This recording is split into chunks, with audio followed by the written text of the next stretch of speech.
Ça t'apprend beaucoup de leçons sur la vie quand même, ça t'apprend l'assiduité, l'amour du travail.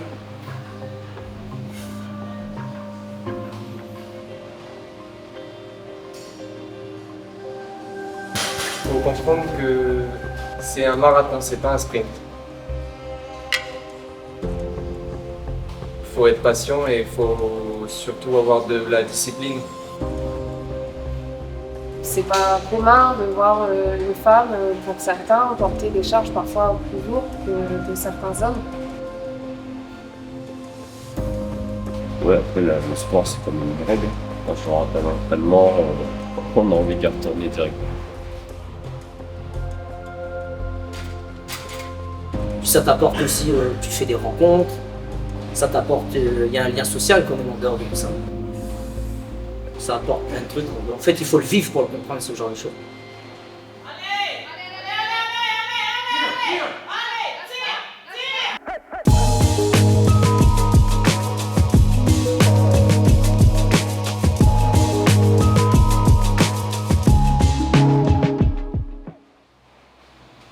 Je m'appelle Vincent Perronnet, j'ai 22 ans.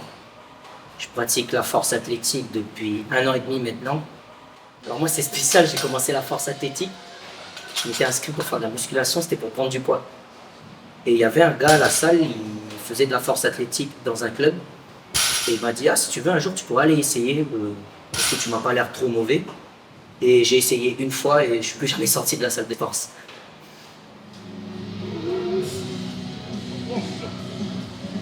Je m'appelle Julie Bredolès, j'ai 33 ans et je pratique la force athlétique depuis un petit peu moins de 3 ans maintenant. Je m'appelle Manu Messoussa, j'ai 17 ans. J'ai commencé la muscu en novembre 2021 et ça fait du coup 6 mois que j'ai commencé la force, en décembre 2022. Ouais.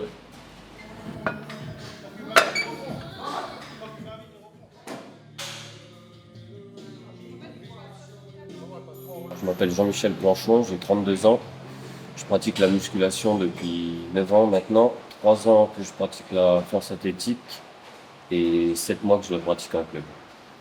Alors, en force athlétique, il y a 3 mouvements. Donc le développé couché, le squat et puis le deadlift. Principalement mes entraînements, du coup, ils sont regroupés par ces mouvements-là. Donc généralement, je fais du développé couché et du squat dans la même séance. Ou alors je fais les 3 mouvements dans la même séance.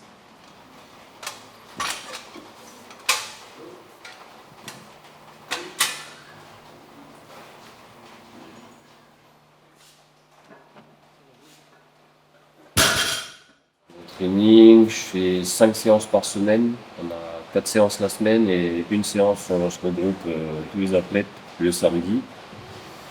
Après, généralement, on fait 3 séances de squat, 3 séances de deadlift et 4 à 5 séances de bench par semaine. On intègre des variations pour pouvoir pallier un petit peu les points faibles qu'on a dans le mouvement.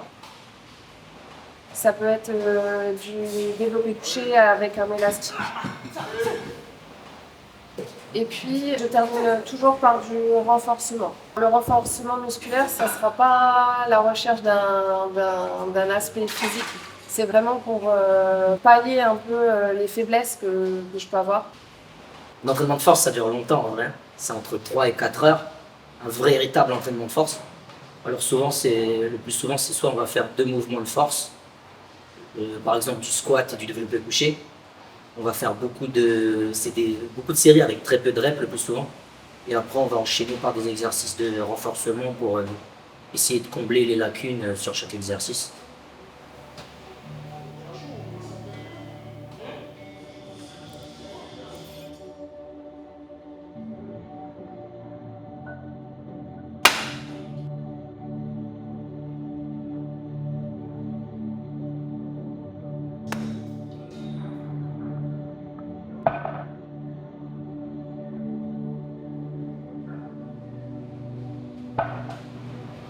Si je participe aux différentes compétitions, c'est avant tout pour me dépasser.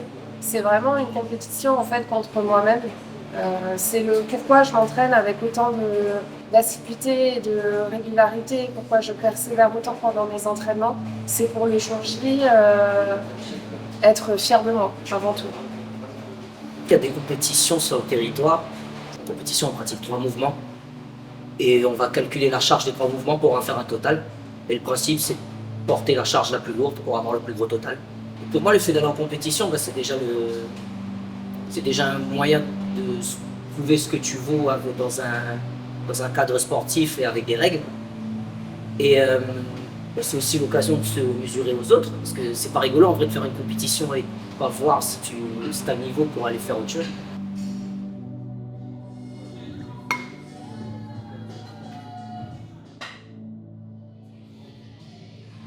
Là, dernièrement, en compétition, je me suis spécialisée en développé couché. L'an dernier, j'ai pu atteindre et être sélectionnée pour réaliser une compétition en métropole. Le minima était de 62,5 kg, le minima que j'ai pu atteindre. Et la dernière compétition qui a eu lieu, c'était en février, donc en début d'année.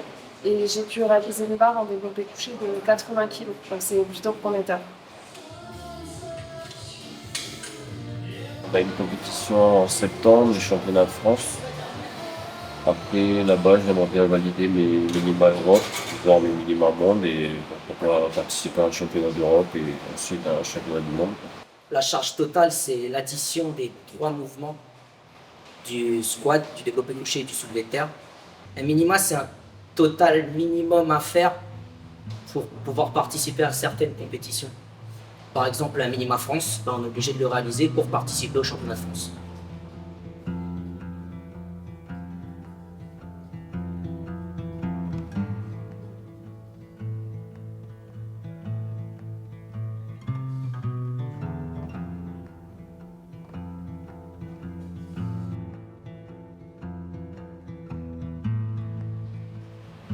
La première fois que je suis allé à la salle, j'ai même pas touché de barre. J'étais juste avec des haltères, comme pas mal de gens, je pense. On a tous fait une séance bras et après, on était contents. 60 kg. J'ai commencé le sport, je faisais 60 kg et là, je me suis mis à la musculation. Je suis monté en 2 ans à 100 kg.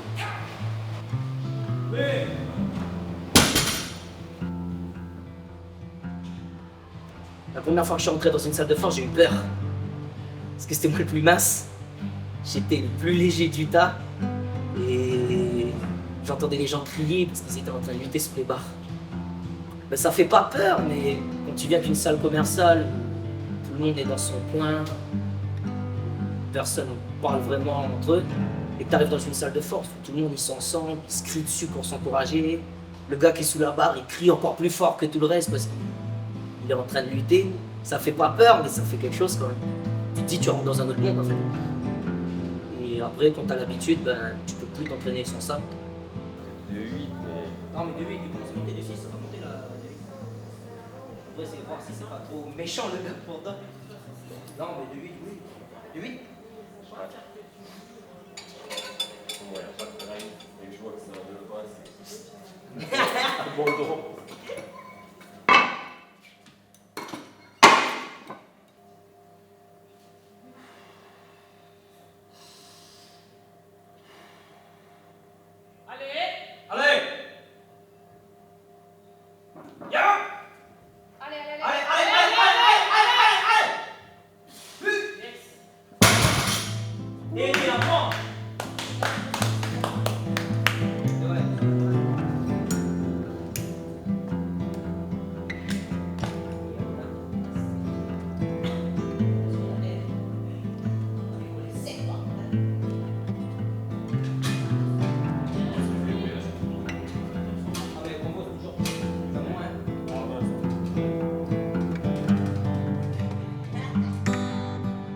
Ah oui, complètement, il y a un esprit de cohésion entre tous les gens qui s'entraînent avec toi.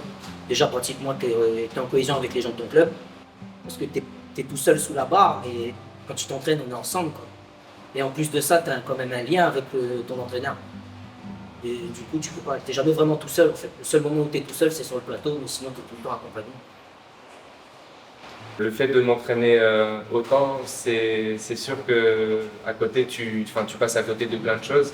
Donc c'est effectivement un sacrifice, mais si tu sais où tu vas, ces sacrifices ils sont minimes à côté de tes objectifs? Bonne question. Parce que j'aime bien le sport, hein. Voilà. Ça me prend entre 3 et 4 heures par jour, donc avec 5 entraînements par semaine, ouais, ça me prend quand même pas mal de temps. Pas un choix. Non, je vois pas du tout ça comme un sacrifice. Je prends plaisir à m'entraîner tout le temps. Je prends plaisir à m'entraîner. Oui, il y aura toujours des moments où tu préférerais aller faire la fête ou aller avec tes copains plutôt qu'aller t'entraîner, mais honnêtement, on tire la tête un peu genre 10 minutes et puis qu'on est à la salle, on est heureux, quoi.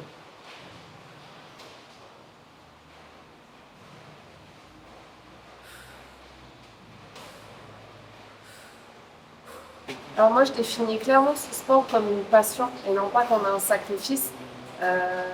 Malgré la régularité qu'il faut avoir, c'est-à-dire le sommeil, une bonne hygiène de vie, une véritable alimentation qui soit saine. Je parlais tout à l'heure du dépassement de soi. Vraiment, ça me donne davantage confiance dans la vie de tous les jours, dans tout ce que je peux faire. C'est pas commun de voir une femme, pour certains, porter des charges parfois plus lourdes que certains hommes.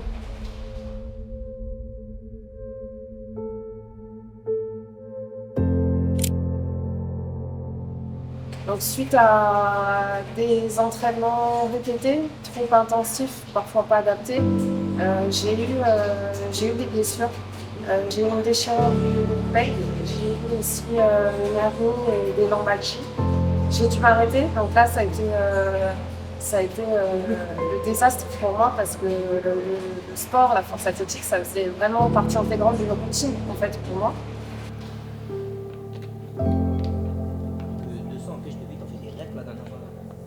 Ouais, demain, de 30.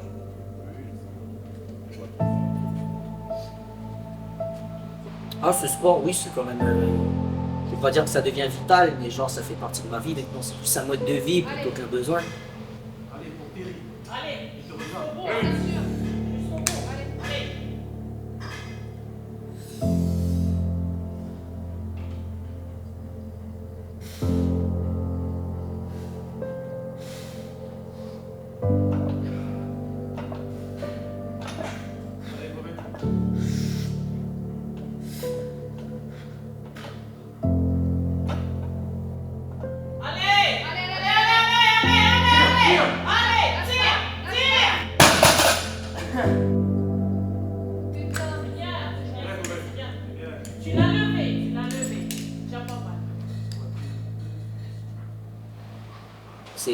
Ça t'apprend beaucoup de leçons sur la vie quand même, ça t'apprend l'assiduité, l'amour du travail, le travail tout court, parce qu'il faut quand même être assidu pour pouvoir performer.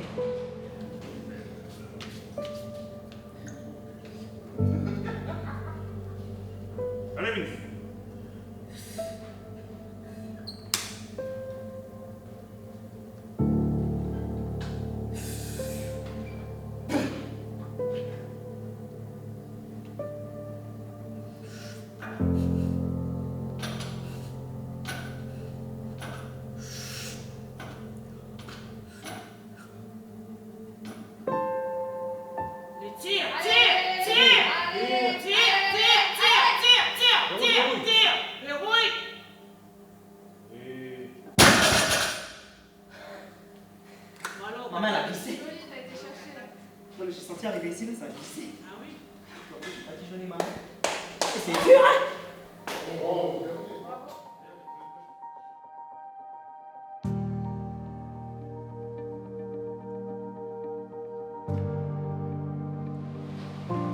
Quand je décris ma catégorie enfant, je dis que c'est la catégorie la plus légère qu'il y a chez les garçons. Parce que ma catégorie à moi, c'est la catégorie des moins de 59 kilos. Du coup, c'est une catégorie qui est très légère. Et pour certains, les charges, elles paraissent pas énormes, mais pour un poids de corps aussi léger, c'est beaucoup. Juste pour te donner un exemple, le minimum dans ma catégorie, il est à 490 kg au total. Ça veut dire que c'est presque 10 fois le poids de corps porté. Et c'est énorme quand même pour quelqu'un de 59 kg.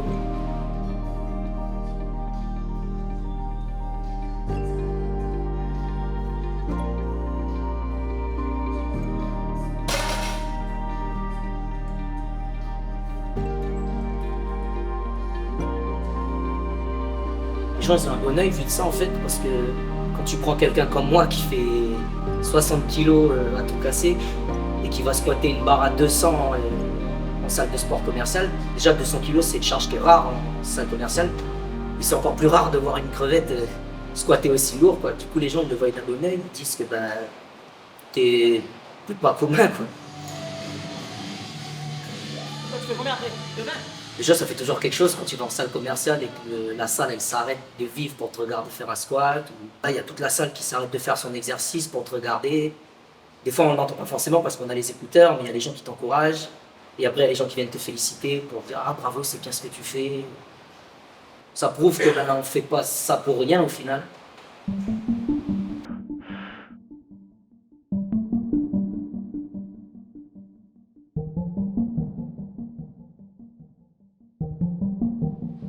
Quand tu pratiques ce sport, forcément tu développes du muscle, donc physiquement tu te sens mieux. Et aussi dans la vie personnelle, tu te focalises moins sur des problèmes qui te prennent de l'énergie, parce qu'en fait ton énergie, tu as besoin de la conserver pour la donner à l'entraînement. Du coup, mentalement, tu passes à côté de plein de problèmes en fait.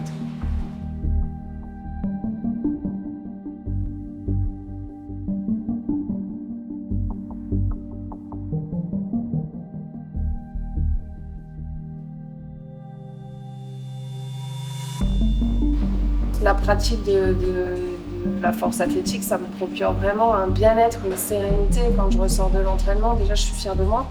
J'ai accompli le programme qui a été demandé et puis je vois l'évolution. Donc, c'est vraiment de la fierté et du bien-être en fait à chaque entraînement et après chaque entraînement.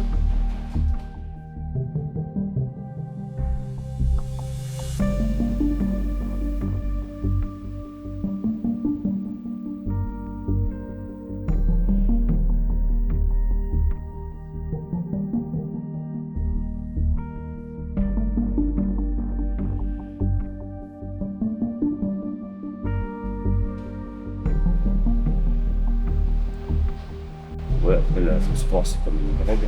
Quand je rentre à l'entraînement, on a envie de retourner directement. Psychologiquement, ça t'apporte quand même t'es bien, je trouve, l'effet de se sentir fort, je trouve que c'est une sensation agréable.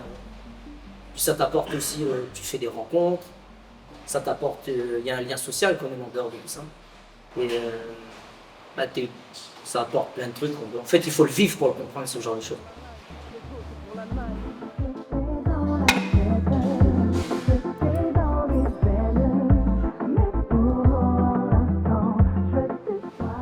Comme je vais avoir 18 ans, j'ai pour objectif d'avoir au moins le Col France sur la prochaine compétition et plus tard rejoindre du coup l'équipe de France.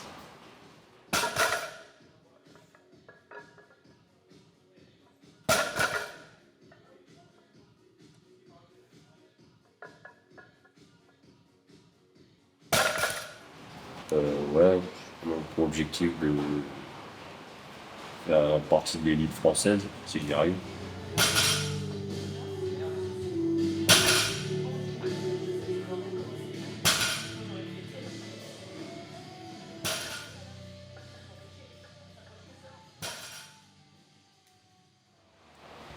Je m'entraîne pour devenir le plus fort, tout simplement.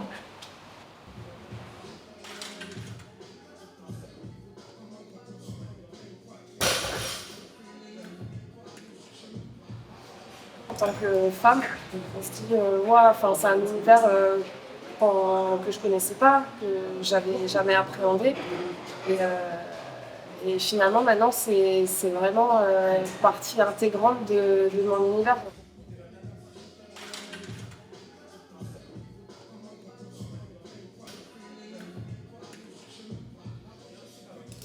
Le meilleur conseil que je peux donner à quelqu'un qui souhaiterait commencer, débuter dans ce sport, c'est de foncer, d'y aller. Et on ne le fait pas pour le regard des autres. L'important, c'est de le faire pour soi et de se dépasser un peu plus à chaque séance.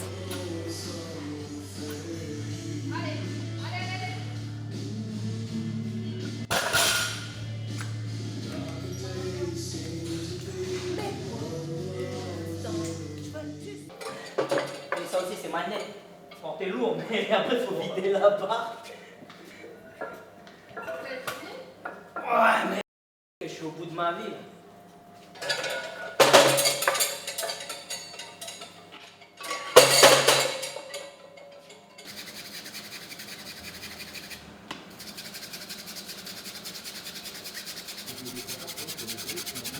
Voilà.